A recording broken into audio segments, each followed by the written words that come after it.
Hey guys, Rex here. So life is like full of surprises. And I think it's very important for us to maintain the ability to think on our feet so that we can skip back on a beat when stuff changes up. Like when I was a kid, I actually grew up kind of as a professional musician. And I was playing guitar on stage in front of people for money as a kid. And I learned this skill, but I never realized until recently that how profound it is. And it's just automatic. If the guitar player keeps going for the solo, the rest of the band is watching that, and they're watching the crowd, and they're trying to all kind of balance it out.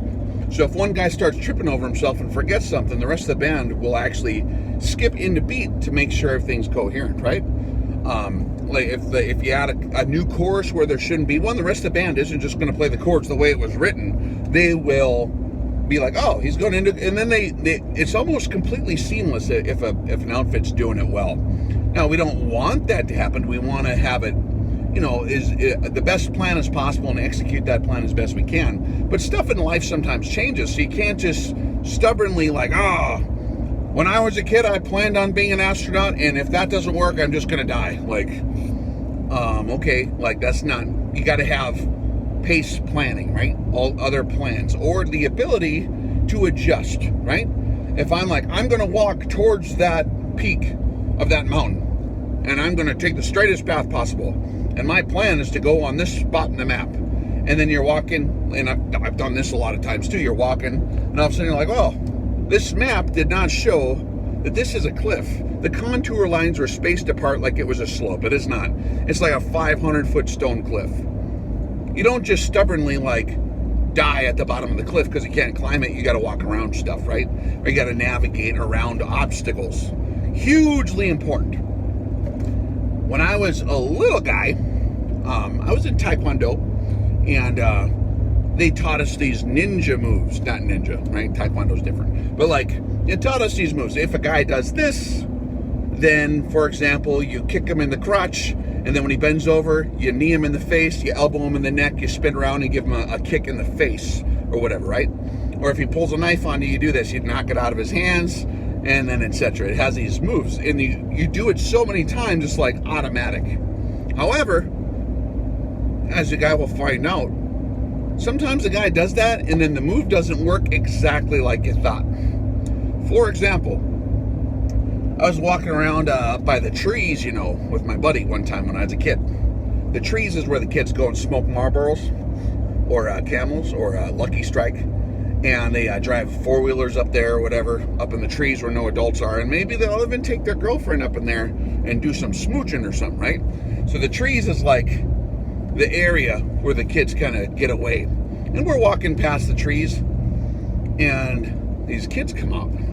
And one of them pulls out a piece. And he starts saying something. Now, I don't even remember what he said.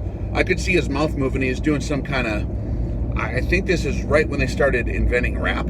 So he wasn't rapping, but he was doing some kind of gangster thing he saw on TV or something like, hey, guys, give me your money or whatever. I don't even know. My other buddy, because I get tunnel vision immediately, because I'm like processing, okay, what's the move I got to use? And what's my buddy doing right now? My buddy starts like panicking, like, what do I do? He's got a gun, like just frozen. Well, I look down and I notice he's got a 1911, right? It's a 177 caliber. And I'm just a kid, but I've shot 1911s as a kid. I was shooting pistols and 45s when I was like 5. Started with rifles a little earlier than that, right? I'm like, nice, a 177 caliber. That's going to be pretty funny. So it's a green light at that point.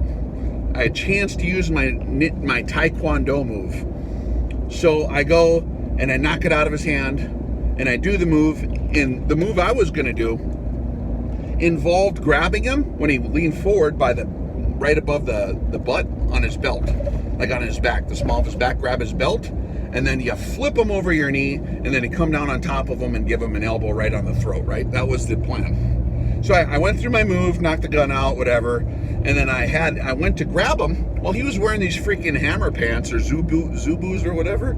I don't know. There was no belt, and it was stretchy, and he's wearing this really fancy like sports jersey deal that was like $47 at the time, which by today's money is like hundreds of dollars probably, right? Some super, I don't know, custom number 82, whatever the hell guy jersey. And so I grabbed his belt line and I go like this. Well, my hand slips off his whatever the hell elastic band on his pants, grabs his shirt instead, and I'm committed to the move. I got all my weight into it, and I go in it like this, and it tears that shirt right off of him. So he's got his gun out. All of a sudden, the gun's laying on the ground. He got punched a couple times, and his shirt is ripped off. And I'm standing there with the shirt, and I'm like, uh-oh, compute. Like, what do I do now? Like, I'm supposed to be elbowing him. And I look at him, and he's just like frozen there because it's all happened so fast. And so I'm like, all right, here's my plan. I'm going to pretend like I tore off his shirt on purpose. So I throw the shirt on the ground, and I go, take that. Or like, yeah, that's what you get or something. And he just looks at his torn up jersey thrown on the ground and his stuff laying everywhere. And he starts actually crying. And he runs home. I'm getting my brother. He's going to kick your butt. Like, all right, that was pretty funny. And it worked good. But like, if I wasn't thinking on my feet, I would have froze a little longer, right? You got to adjust with how the story unveiled, right? And sometimes you got to like, yeah, I meant to do that one. See, this is a secret move you never heard of where I tear your shirt off and disrobe you in front of your own little clique or whatever, right? It was pretty funny, man. So be able to think on your feet. If stuff in life changes up, let's say your health goes out the window and it just happens, right? You don't give up on it, but you also don't sit there waiting forever. You gotta be able to like roll with the punches. You gotta, all right, what can I do right now? What can I do here? Like, how can I start to pause this or reverse it or whatever, right? Or if your car breaks down, right? You don't just cry, oh, I have no way to drive now. Well, maybe you get a bicycle, or maybe you fix the car, or you tow it. You got to think, right? And so that's a super, super important thing to remember is no matter what happens, there's always like infinity options of how you're going to deal with it. There's usually a lot of stupid ways to deal with it and get really bent out of shape and throw a fit like a baby. Or you can reach into the tackle box or the toolbox that you've been given of your brain and experiences and what you've seen or heard or whatever, and you can, okay, let me try this. You know, one time I was driving out in a blizzard for a job I had, and it was about 40 miles away from any cell phone tower. It's actually one of the spots in the lower 48 that's the farthest from any McDonald's, which means it's very rural, okay? Like way the hell out in the middle of nowhere. There's like no towns, there's no ranches. And it's a horrible snowstorm. And their boss, you know, he's old school. Snowstorm ain't no reason not to go out there and do all your work stuff. You got to go out there. I don't care if there's 2 feet of snow, 40 below with a 50 mile an hour wind, can't see 3 feet, right? Well, one of these new Dodge pickups, and I go to, it's in park. Well, it freezes in park because I'm doing my stuff outside. Then I come back in and I got to drive. So I go to put it in drive, and it doesn't really want to go. Well, I can't just sit there because no one's even going to check the road where I'm on for like weeks. I will die. Like, I have to drive out of here, and there's no walking out of there. You could, I mean, I had a really good winter survival kit. I always keep in the back of my car, like where you won't freeze, but you might get lost, right? But like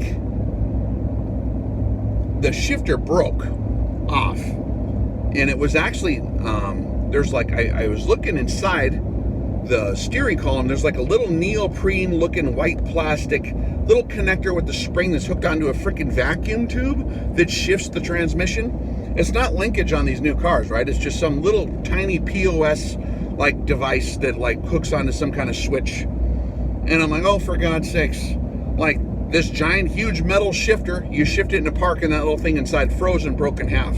So now I'm stuck in park. So I don't have a full mechanic's tool set, and I'm not a mechanic. But I did have a screwdriver, and I had to MacGyver my way into there, figure out how to do it, and I actually used a stick. And I think it took me a half hour and I jimmied it back on there till I could get it into drive. And I did not put it in park until I got all the way back to the city there, you know. And so like those things are, you have to plan for, right? Because there's going to be certain circumstances where, like, it's not in your book of things you plan for. Like one time I went into a air traffic control tower, right? And I was talking to the guys up there, and, you know, I was actually in a group of guys, like, going through there looking at stuff. And they have contingency plans. This is in the old days where they had the big binders. They probably still got them now. I haven't been in one of them for like 20 years. But they have these big binders of, like, what if this happens? Like, what if a plane lands upside down on top of the friggin' fuel tank? Then they have, like, an actual plan for that, right? And they have a plan for this. And I'm like, jokingly asked him, you got a plan if a UFO lands on top of this building and aliens are trying to punch through the windows? And the guy laughed and he smiled. He's like, yeah, we actually do have plans for that. I'm like, holy Moses, they plan for a lot of stuff, right? But still, there's combinations of events. Like, what if Russians come and are fighting aliens as they're trying to punch through the glass? Now what do you do? Like, are you on the alien side or the Russian side? Now you have to start thinking on your feet. You have to actually use your noggin, right? So you can plan a lot. The point is, sometimes stuff changes and you have to just be ready for it to skip in a beat, right? You have to be ready to think on your feet. Hopefully that was entertaining for you. I'm super excited to see you guys come down for the next armed retainer class at the, what is it, in a week? Holy smokes. So it's going to be fun. Be sure you got everything on your packing list. That's important, okay? Come ready to learn, and it'll be a great time. All right, Rex out. We'll catch you later.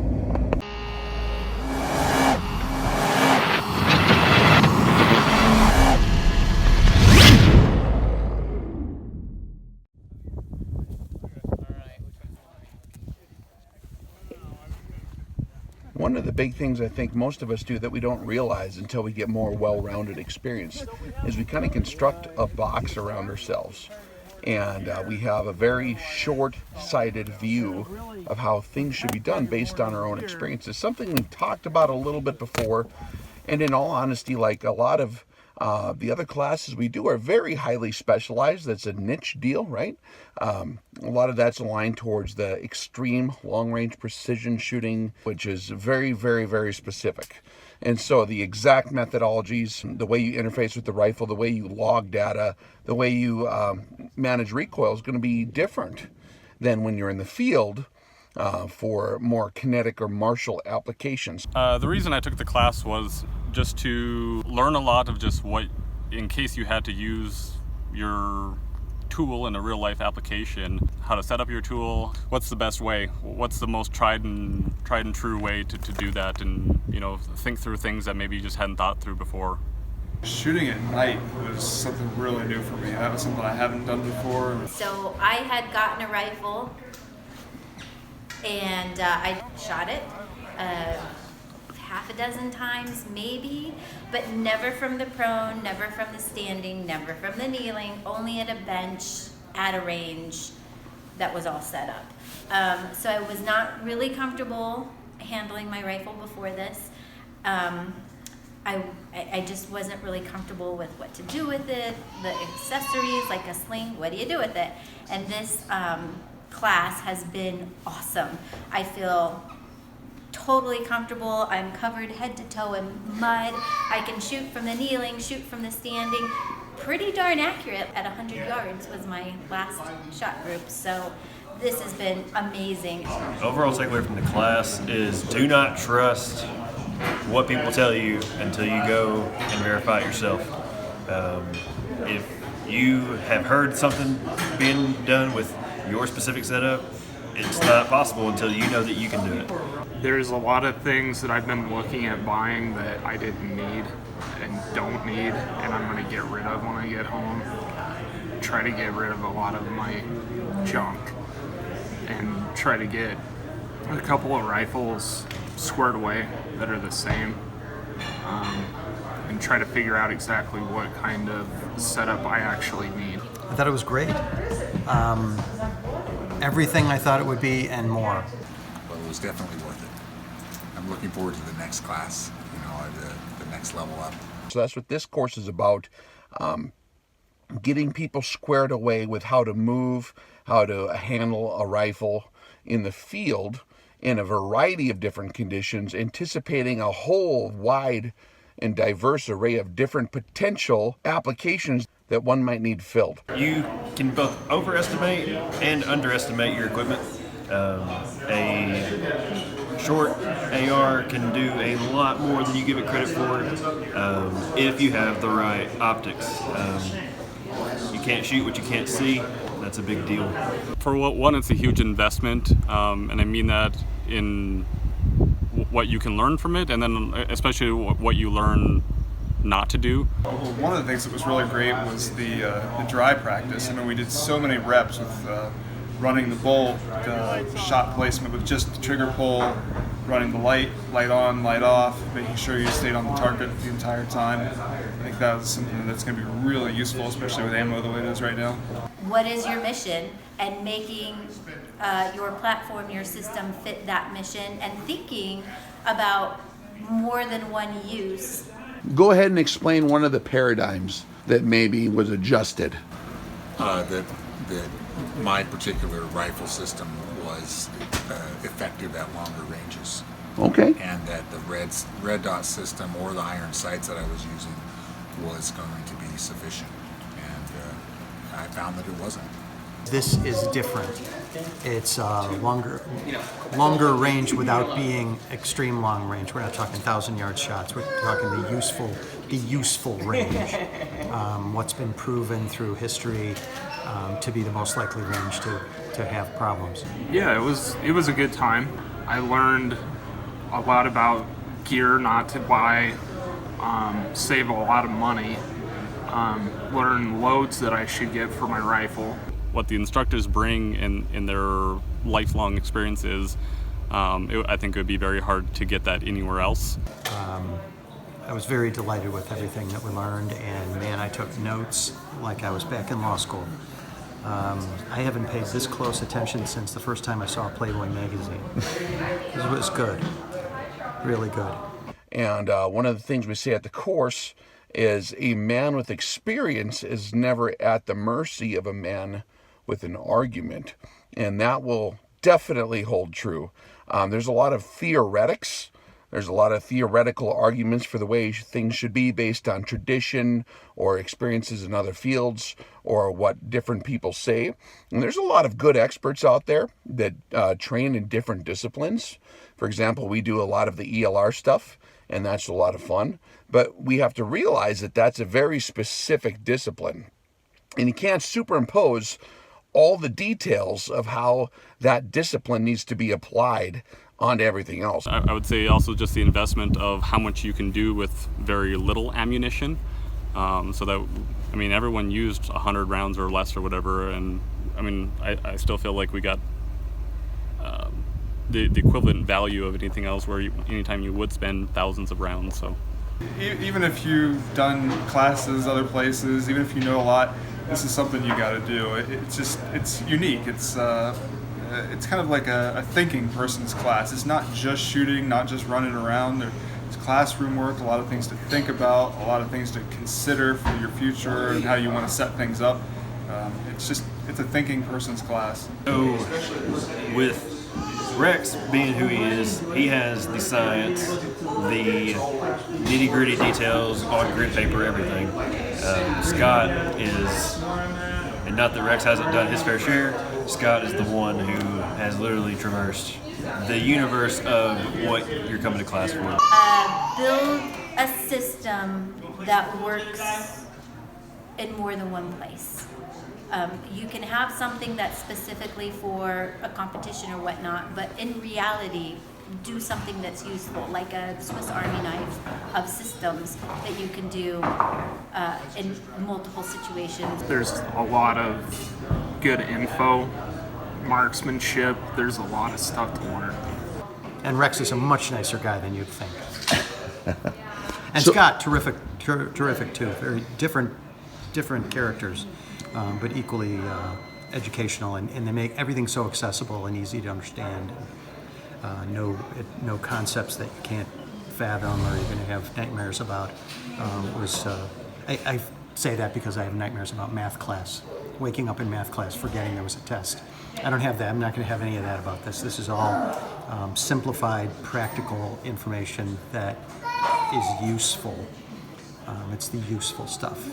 They all bring different aptitudes and specialty niches to the table, but like, in order to be well-rounded enough to deal with what really is going to happen in real life, that's what this course is about. This is a course with a more serious tone than what we've done before, because in all honesty, that's kind of what's needed now. I think people are starting to get the idea that this deal is not just playtime. It's not a hobby. This is a necessary skill set that every man of the family should have at least an idea of how it's done. Everything practical. Practicality, not just, so in one of my lives, I'm an attorney. It's different than, it's not the attorney that goes to school that then gets out of school and can't file a legal brief because they don't know how to file an FD. Like, you have no idea how to do the actual doing. You know how to think about it and maybe do some research. That's this. You know how to do now. It's not just watching YouTube or reading a book or going to the range with something very impractical, something very set up, something very stationary and static. This is actually doing and handling in life. Just their wisdom and what they've actually done, and to share that with us. I mean, that is amazing what they bring to the table. You could probably save a lot of money on running around with heavy steel plates, that's for sure. I mean, I made it through on that, but it was something. You really learn a lot about your equipment. You learn what works, what doesn't work. I certainly learned that a red dot in the rain at 100 yards is not good for even a human-sized target, especially if they're moving. Really, magnification makes a difference because you cannot see well enough to hit a small target. Define your battle parameters. What are you preparing for? Do what it takes to make sure that you're ready for that by verifying it. Data is king, and it needs to be data that you collected through hard work. Well, partially the reading beforehand. I read a couple of books. It wasn't like required reading. I just read a couple of books about Simo Haiha and other people in that sort of tradition. So I had in my brain what I thought these people did, and I've now learned much more about how it actually works. What's the most efficient, what's going to cover all the bases of what you need to do statistically, rather than what we imagine we might encounter based on video games or movies or what someone might have told us, right? And so a huge amount of this class is just really kicking the tires on what we think about in terms of those systems, how they need to be applied and how they are actually done in the field. So when you're done with this class, it doesn't take a lot of rounds to accomplish what we're trying to. And that's another thing too, is we're trying to maximize your efficiency so you can make the most out of whatever you have and take this home and multiply it with everyone you know as well. And it'll teach you how to look at things with new eyeballs so that you don't train yourself into a corner.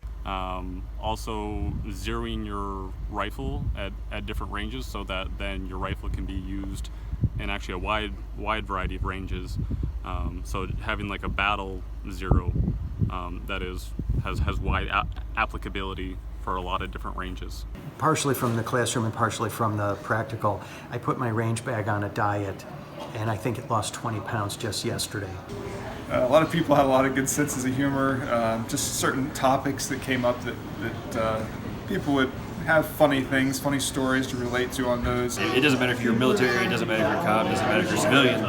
This place parses it out and gives you what you need to start working on once you leave here. I have to say it was more than I expected. No matter what happens, whether it be food procurement, defense, national defense, personal defense, whatever might happen, this is going to give you the map sheet of how to get to that level of proficiency that's needed for real world applications.